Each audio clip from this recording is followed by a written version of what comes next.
With some breaking news that we're getting in from Pasco County this morning, where a deadly plane crash happened. This was a small plane, we're learning, and it crashed into a neighborhood in Wesley Chapel, the Grand Oaks neighborhood. We are still working to learn more details, but this is what we know so far. We do have a crew at the scene, and we can show you some live pictures of what they are seeing right now. Again, this is a Grand Oaks neighborhood. The plane crashing into a yard near Aldous Drive. This is at the 2500 block of Aldous, or 25,000 block of Aldous Drive in Wesley Chapel.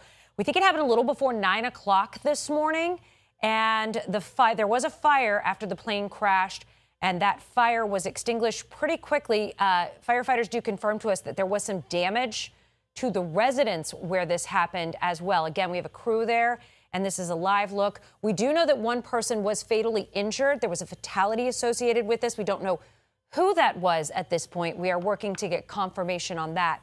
And we do know that the FAA and the NTSB are en route to this scene. This is, as you can see, a busy neighborhood. And we want to show you, we actually caught up with one of the neighbors, and they have ring camera video from what their perspective and what they could see. So take a listen and watch as this went down.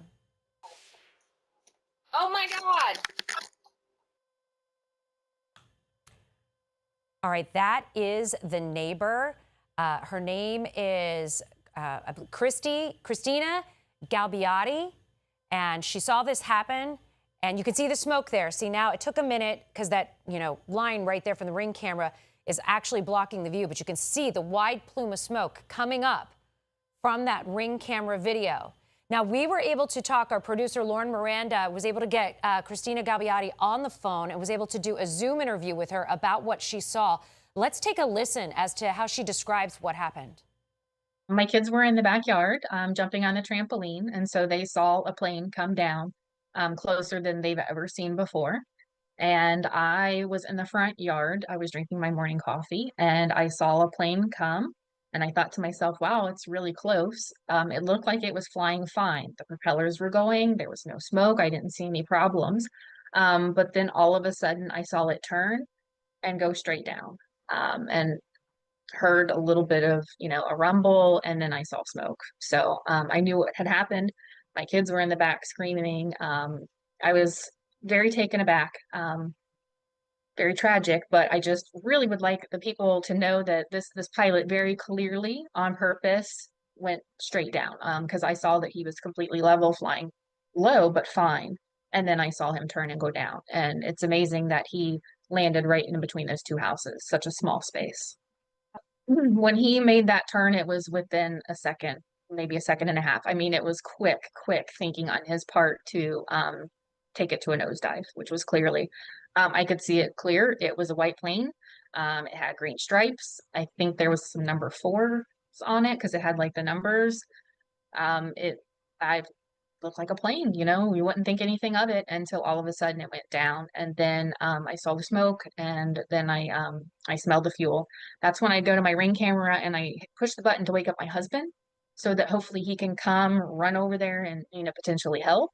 And then I also call 911 and tell them where it is and what I witnessed. So on the ring camera, you can see after my shock and then trying to get my husband up and such.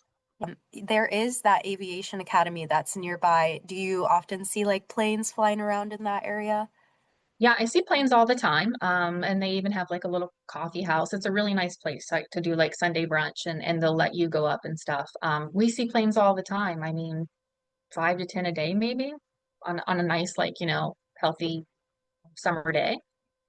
So I don't know if it came from there. I do know when I went to go look at the wreckage, there were 2 men who said it was from their airport. I don't remember what their shirts were. But I kind of feel like it wasn't that one because those people don't usually wear like a professional, like poloed shirt. But I just saw 2 men and told them what I saw. And then they kind of corroborated, like, yeah, that's the plane that matches everything, and it was one of our pilots. But I don't know anything else about those 2 men that I happened to walk and meet. The homeowners didn't appear to be like there at the time. Yeah, so when I went over there and was just kind of, checking, is there anything we can do? Or is it too late? There was a bunch of people that were the neighbors, and I said, are any of you all the homeowners? And they said no. So I got the impression that the homeowners aren't home, because the house looked like nobody was there. So that's the impression that I got. Okay. Well, I don't. That is the neighbor, Christina Galbiati, being interviewed by our producer, Lauren Miranda, this morning, shortly after this plane crash happened. We're taking a live look back again in this Wesley Chapel neighborhood, the Grand Oaks neighborhood.